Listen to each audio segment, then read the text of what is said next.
Lori with Urban Heirlooms of Memphis, and today we are going to be talking about different kinds of tomatoes, how to up-pot them and prune them, and then basically the birds and the bees of hand pollination and the sexing of plants, which would be fun. So, we have a very overgrown leggy tomato over here that we are going to demonstrate how we can get this looking more normal if it doesn't fall over because of the wind.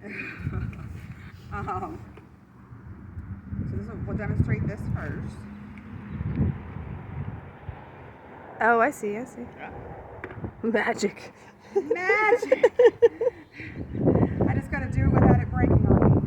Okay, hang on. I might have to sit down with this because this bench is in my way. Okay, Roz, can I get my assistant over here, please? Vanna White. Okay. Whatever. This is my assistant, Roz. She's going to help me. Hey, girl. This is one of her tomatoes that she was planted way too early, and It's just, beautiful. and need us some assistance to make it look more normal before it goes in the garden. Okay. Thought I was gonna have tomatoes this winter. I got one tomato plant to overwinter this year. I was It's so not excited. impossible. Okay. So when you get a plant that's really leggy like this, I got bamboo everywhere. Sorry. One thing that tomatoes will do that some other plants will not do is they will actually grow roots from their stem. So sometimes you see these little white bumpy things. I know you probably can't see them, but from a distance. But there's little white bumpy things all along this stem right there. It's not disease. Those are little nodules. And so if you plant this, you can plant all this stem under the dirt, and it'll grow roots all along the stem to make it a healthier plant, make it a stronger plant. So when you have a plant that's really leggy like this one, you want to try to plant it as deep as you can. And what we're probably going to end up doing is we're going to do the odd blades, and I'm going to try to wrap it around the bowl, and then put it back upright and stake it. And that way, when she goes to plant it in her garden, then it will be normal size. And this is supposed to be a determinate. Really? Wow. I think somebody lied to her. It's supposed to be a determinate. But Which one is that? Indeterminate. So I do not think this is a determinate. Because determinates don't usually get viney. They're usually shorter stem, stockier, thicker bases. And just for the people that don't know, the main difference between determinants and indeterminates is determinates set all their fruit around the same time, and they all ripen around the same time. So you'll get and it can be over, when I say the same time, it's not like on the same day, but it'll be like over the course of a couple of weeks, you'll get all your fruit that'll pop up on your plant within a few weeks. And then when they're mature, they're all ripen within a few weeks of each other. And then you won't get any more for the rest of the year. They're just done, right? Indeterminates can produce fruit all season long. And if you keep them pruned and you keep them healthy, then you can get a crop in this, early summer. They usually will slow down in the heat of Memphis because Memphis weather is terrible and it gets too hot, and tomatoes don't like to be super hot. And then when the weather starts cooling down a little bit, then when I say cooling down, I'm talking about instead of being 100, it's more like 88. Right. They will start producing fruit again, and then you'll have a fall crop of tomatoes too. So that's the cool thing about determinants. You can get tomatoes all year. Pretty much all season long if you do it, if you take care of them, and if you do it right. So a couple things about tomatoes: they don't like their feet wet, so don't overwater them. They actually do better if they're a little stressed. So if you water them and the soil looks still wet, don't water them again. Right. Just wait till the soil gets a little dry, like put your finger in it like an inch or two. If it feels dry, down 2 inches, then you can water it. Right. I've heard to wait until the leaves are a little bit stretched. Just a little bit. I wouldn't Really? do that just because you'll get leaf curl, and then you'll get, I hear you. It just really depends. Like if you've had a lot of rain, that's one of my biggest issues with Memphis weather is just the rain. If you have a lot of tomatoes on your plant and you get a ton of rain, your tomatoes are going to split, and you're going to lose a lot of tomatoes, which sucks. So if you have green tomatoes and they're mature green, so in other words, they're not that dark green that looks hard and rock-like. They're a plump green that just haven't turned color yet, and you're about to get 7 inches of rain. Go pick your green tomatoes off. Oh, okay. So you pick them off, wrap them in newspaper, each one in newspaper, put them in a big box in a dark corner in a stable temperature place in your house. Don't put them in the garage. Put them someplace where it's not toasty, but just stable temperature, 70 degrees, 68 degrees, something like that. and then every week open up your box, check the ripeness, pull up any ones that are ripened, and rotate them from top to bottom. So that way they don't the bottom ones don't get squished. And, just kind of rotate them. I had to do that 2 years ago. I decided to plant a fall crop of tomatoes versus like waiting for my indeterminates to produce more, and I planted them too late. Oh no. And so I wasn't paying attention. This is before I knew any better, but I wasn't really paying attention to the days to maturity. And so like November, that's our first frost date. Is supposed to be like November 7th, I think, for Memphis. I called for ice, like sleet and ice, and I was like, oh my god, my tomatoes. So I run it outside, and it's pelting me with sleet. Yep. And I've got this bucket, and I'm sitting there trying to like pick off all these green tomatoes, and I walked inside the house, and I put them on the stove, and I'm like, I've got like 200 tomatoes. I did that last year And too. they were cherry tomatoes and slicer tomatoes, and there was a whole different variety of them. And I called my mom, and I was like, Mom, I don't know what I'm going to do with all these tomatoes, but I plucked them because I didn't want them to die. And she was the one that told me about the newspaper trick, and the newspaper trick worked. So I plucked them like the middle of November, and by Christmas, I took a whole box of ripe tomatoes home to my parents in Maryland. I mean, it worked great. There was only a few that were just they weren't quite mature enough. That just basically started shriveling up, and I just had to toss them. So as long as they're a mature green, they will ripen inside. Just don't leave them on the windowsill. Wrap them in newspaper, put them in a dark place, nice warm box, and they'll ripen. I mean, That's it's cool. pretty amazing that they will do that. But cherry tomatoes will do the same thing, and you can actually save your tomatoes that way. So this one right here, we're going to up pot this. So I'm going to. So this is a little hori-hori knife. I love those. I know, right, me too. So I'm just going to loosen this up a little bit. I'm sure this is probably right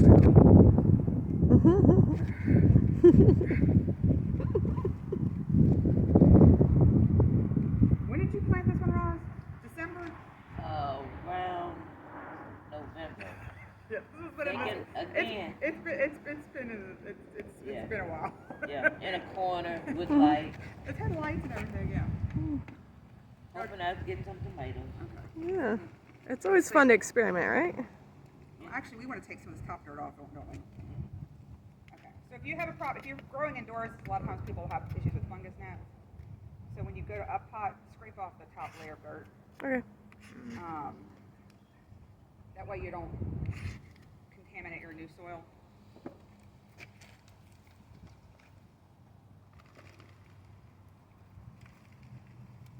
It's not as bad as I It's not expected. as bad as I thought either.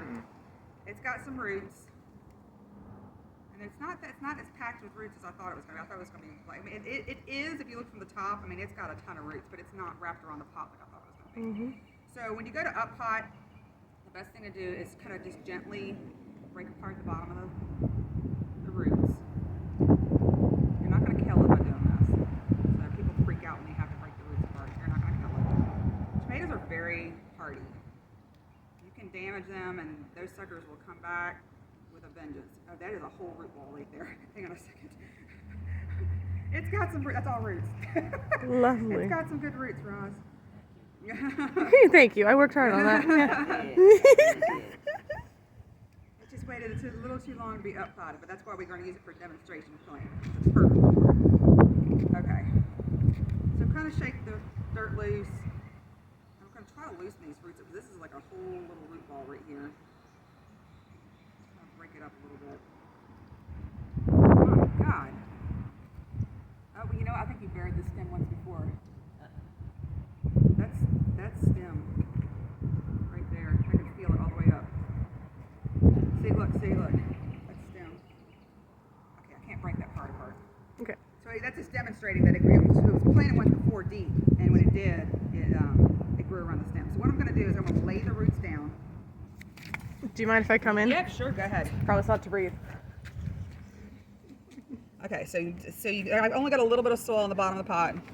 I'm going to lay the roots down, and then I'm going to start wrapping this stem around this pot. Now I'm going to take my little pruning shears, and I'm going to cut off some of these lower leaves because we're going to try to get this plant short. We're going to get it short so that way it's healthier. Oh, for anybody that wants to know, whenever they say prune the suckers, that's a sucker. So whenever you're going through your plant and trying to get it down to a single stem. These little things that grow in the crease in the Oh, V sorry, Patrick. in the That was good. V's are suckers. So like here's a good one right here. That's a good sucker. See that one right there? I mean they're little like this. You can just pinch them off. You don't have to get pruners to do it. Save it. Save it. Yeah, because Okay. you can plant those. Yeah. So get some rooting hormone. You get some rooting powder.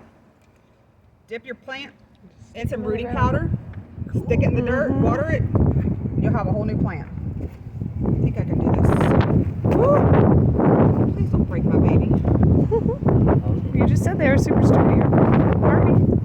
They're hardy. I didn't say they're sturdy. It's a Fair little different. They will, like you can see, they will break. God bless America. Do you want me to hold it? Let's stay there. Stay. That's my baby. I gotta save the babies. Okay, this one's broken, so I'm gonna go ahead and cut this one off. I think I want to cut this one off. Okay, let's see how much we can get off of this one.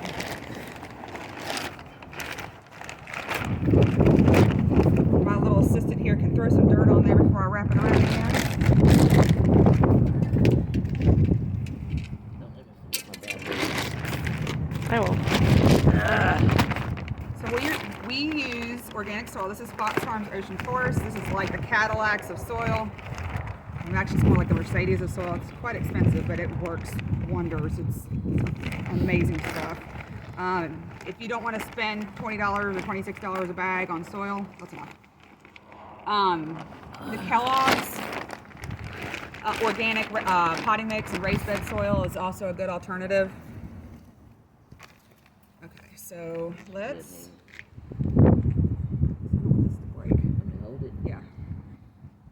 So I'm just going to pack this down a little bit before I wrap it anymore, and then I'm going to see how much I can get this around again. I'm going to get this point a little short for you. Okay. That's short. What is that? Is that? That's That's a that's sucker. a sucker. Yeah, sure is. Suckers make new plants. Save them. I got some soil back there. I'll send it home with you. And also, when Put it you're in when there. you're up potting your stuff, you don't want any of your leaves touching the dirt. That's how you get blight. So make sure that. Oh God, I just broke the stem. Okay, it's okay. It'll grow. It's okay, y'all. It'll grow back. I promise. It'll heal itself. I've got one at home that is a perfect example of that. Okay, so we're gonna bring this upright, and I need some soil. Somebody can Hold this. Yes, ma'am. Can you hold that and watch the cord? I'm gonna try to hold it right where I want it, so that way. Yeah. Yep. Give me 1 second. Let me move it around. Get my hands out of the way. Okay, give me some more.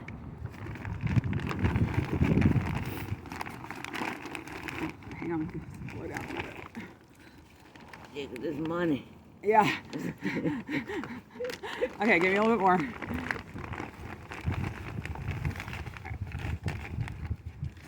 Okay. Perfect. So tight it down a little bit. Now we're going to stake it wherever my bamboo went. Give me a short one. Is that the shortest one? Okay. Cut it.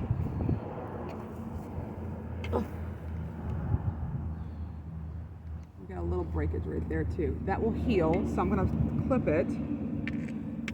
What I found, you know the stretchy green tape plant ties? Mhm. Okay, so if you get a little bendy part like that, you can take some of that, and when you stake it, tie it to the post right there, and it'll heal itself. As long as you keep the parts touching each other, it'll heal itself. And so these clips, everybody always puts these on wrong. This part is supposed to be on the pole. This part is where your plant goes, just so everybody knows. I always see people putting them on wrong. Like, you're squeezing your plant stem, stop it. She got on me the other day. I was like, you put Yeah, these she on got wrong. you. These clips are too big, Roz. Do you have any little ones? We should have some little ones that came off. Okay, let me swap these out. I need a little one up top. Okay. Bigger one down at the bottom. I just don't want this to break. That stem is really precarious right there. Okay. Woo. So after you up pot it, make sure that you water it really, really good, and then you probably won't need to water it again for like 5 to 7 days, probably, just depending. It looks a little sad right now because it's droopy and we just up-potted it. But tomatoes, like I said, they're resilient, so it'll perk back up. Just give it a little time. If you're starting stuff from seeds, make sure you always remember to harden your plants off first. Hardening your plants off means basically you're taking your plants from indoors to outdoors, and you have to do it gradually, or else they will croak, or they'll get sunburn, or they will freak out because of the temperature change, and start wilting and shriveling and turning yellow, and they'll look really sad and miserable. So once you get it to this point, you can see where it started because it was way up there, but our stem's been wrapped. But if you were to take this out and say 5 weeks, this thing will be all roots. So it's going to grow roots all over that stem. So that's tomatoes. And here is another example of a tomato. This is a determinate. This is an Oregon Spring. This is one of my babies.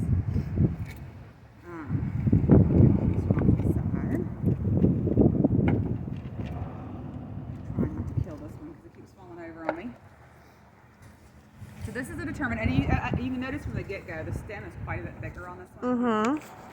So determinate varieties, they tend to be shorter, stockier. They usually have a height limit of about 3 feet. And they're easier for containers. They're great container varieties.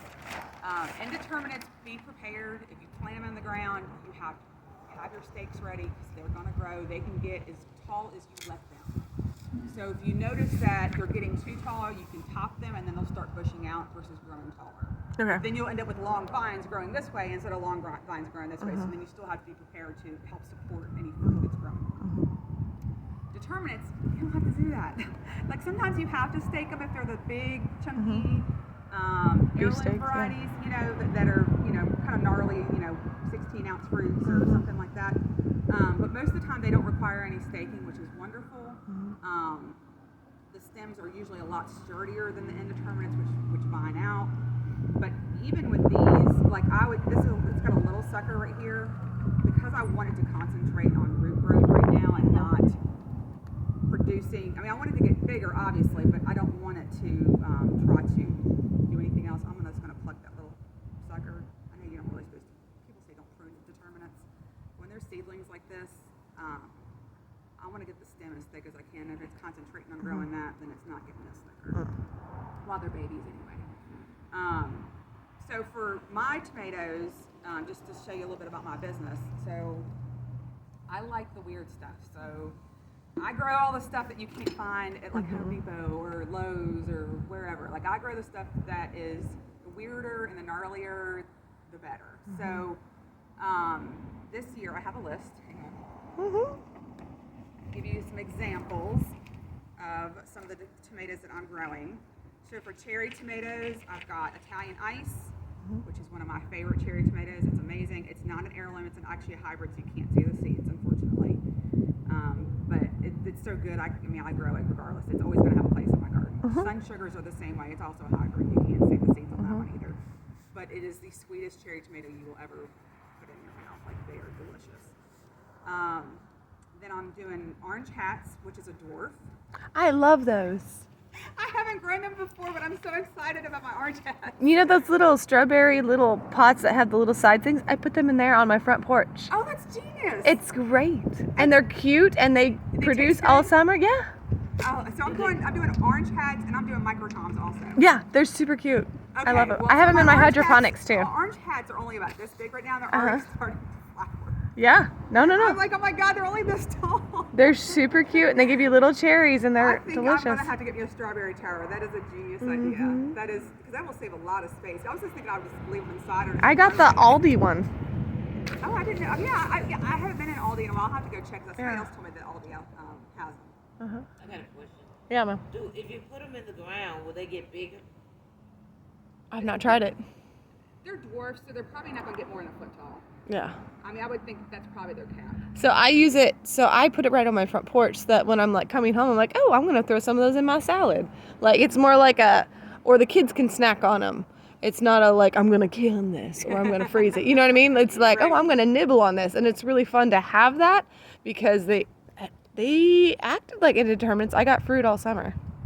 So they're dwarfs though. So, Yes. So right. So But they didn't top out, is what they I'm don't saying. top out like determinants, right? Yeah. I think they'll produce as long Uh-huh. as the temperature. They're just going to stay super tiny. They're just gonna stay super tiny, right? But it was super But fun you to can play grow them with. indoors, and they're great. Like I was gonna say, they're great for kids because they're small. Mhm. So if your child wants to have its own little tomato plant, Mhm. it's like the perfect size, and they don't have to manage it. Like And they don't have to anything- up pot it, or anything, it's going to be. right. So orange hats and the microtoms are dwarfs, and then I'm also doing black cherry, and then Ooh, I black have not tried that and then one. black strawberry. What? That's a new one. It's a real funky one. It's so pretty. And then for my indeterminate, these are my slicers, my bigger tomatoes. I'm doing a chocolate stripe, a black from Tula, which is a really, really dark. It's almost like oxblood red. Like so, if you were to picture a Cherokee purple, Yeah. but darker, but not quite a black tomato. If that makes Okay. any sense. So it's kind of like an in between color. Okay. White tomasols, which is a pure white. I have one of those. And then for all the Ozark fans, I'm doing Missouri Pink Love Apples. Oh, I don't have that one, but I've eyeballed It's it. my first year growing them. I hope they're delicious. Everybody says they are, so I hope they're delicious. But I'm a huge Ozark fan, and I don't want to give away any of the seeds if you're not caught up. There's one part where a relative of one of the main characters was giving her seeds to prepare her garden, let's say, and one of the seeds was tomato seeds, and it was called the Missouri Pink Love Apple. It's an indeterminate variety, so I'm growing that this year. So for any of the Ozark fans, I've got that. The Berkeley tie-dye pink. Which Oh, I love that it's a one. green and pink tomato, straight tomato. It's very cool looking. And then I'm not going to be selling these, but I think I may do like a drawing or a contest or maybe even a raffle or auction or something like that. But giant crimsons were an extinct variety of tomato. And the guy, Luke, that runs MI Gardener, found some seeds. They were about 20-some years old, 30-some years old, and decided to see if he could get them to germinate. And the ones he was able to successfully germinate, he grew for a couple years and then saved the seeds, and then he sold some seeds. But he was selling them, like, maybe it was $1 a seed. They're really expensive. So I've only got 5 plants. I'm going to probably plant 2 in my garden, and the other 3... I'm gonna give her one, and then I'm probably gonna. Yeah, girl. She's my girl. She helps me out with so much. Like she don't know I was gonna give her one, but I'm gonna give her one. So I have a bad back. She's got bad knees. So we compensate for each other when it comes to yard work. So I can't bend over to pick stuff up. We have to tell her about keyhole gardening, right? So. Yes, we are. Yeah. First lecture. Yeah. Yeah, I'll give you the video for the first lecture because it was cool. But anyway, so I'm probably gonna do something for the other 2 remaining plants, and then I would highly recommend if you do happen to get one of those plants that you save the seeds. Oh, yeah. And make sure the proper way to save seeds now Okay. is you're gonna take a little organza like gift bag, something that's see-through, light can get through it. Once the flower comes up, before it opens, bag it. Oh. Because you don't want it to cross-pollinate. So if you bag it, it can't cross-pollinate with other tomatoes that you've got around it. Okay. And that way, that particular fruit that grows on that flower will be true to type, and it won't cross-pollinate with the other stuff around. I see. So cross-pollination only affects the next generation. So it's not going to affect this year's plants. It'll affect next year's plants. Right. So it'll affect the seeds, which is going to affect what you're going to get next year. So that's why you want to bag the flowers that you want to keep, and then the fruit that produces in that flower. Make sure once you take the bag off, make sure you put like a ribbon on it, or tie it, or mark it so you know that that's the one that's true to type. So that way you know which one you want to save the seeds off of. Oh, so not bother about all of them, just a couple, so you Just have however consistency. many you want to save, Yeah. because you're going to get hundreds of seeds out of Right. one tomato, right? So I would probably do a few, and just that way you have them, because like I said, it's a very, very rare tomato. And then I'm sure people would love it to have it as a gift, or to kind of get this tomato variety going back again. But How even does- with peppers? You can do the same thing with peppers. Do you bag it while it's still on the plant? So I bag the flower before the flower opens, and then leave it on there until the fruit starts producing. So how does it pollinate? Okay, that's where we're also we're going to talk about that. Okay. in the next little segment. Okay, hold that thought then. Okay. So we can go over it now. So tomatoes and peppers carry both sexes inside one flower. Okay. So they've got male and female pollen inside the same flower. Okay. So in order to pollinate a tomato, that's what they always say: tickle your tomatoes or tap your tomatoes. Yeah. Just a little shake. Right, shake. Okay, another way you can do it is take the back end of an electric toothbrush. Mm-hmm. And so when it starts to flower, you flip your tooth, not the bristle part, guys, the back end, the back side.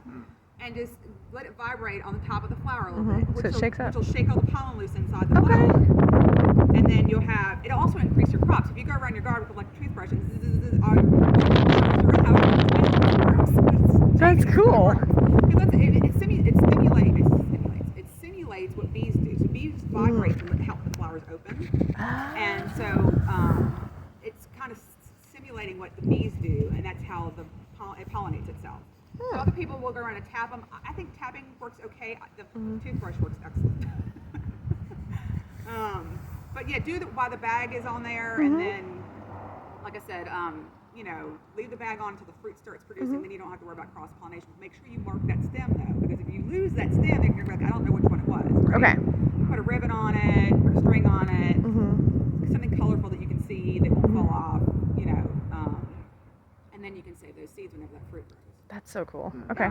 And you can do that for peppers. So peppers and tomatoes are the same way. So you can do that for peppers too. Actually, you can do that for eggplant also. Most of the nightshades, they have the same sex inside. Okay. Inside the flower. That's so cool. Okay. So a couple other ones other than the giant crimson. Brandywine pinks. Kellogg's breakfast, which is a big yellow, chunky, beefy heirloom. Golden jubilees, and then on my determinants, I've got a ton of Roma tomatoes, y'all. I did not Tomato intend for all of them sauce. to germinate, but they all germinated, and I've got like 15 Roma tomato plants right now. So I've got tons of Romas. So I didn't have really good germination with these, but I've got a white Roma that's called a cream sausage. Oh, I haven't tried that one. And it's got a weird name. Why would you name a tomato a sausage? But it's called a cream sausage.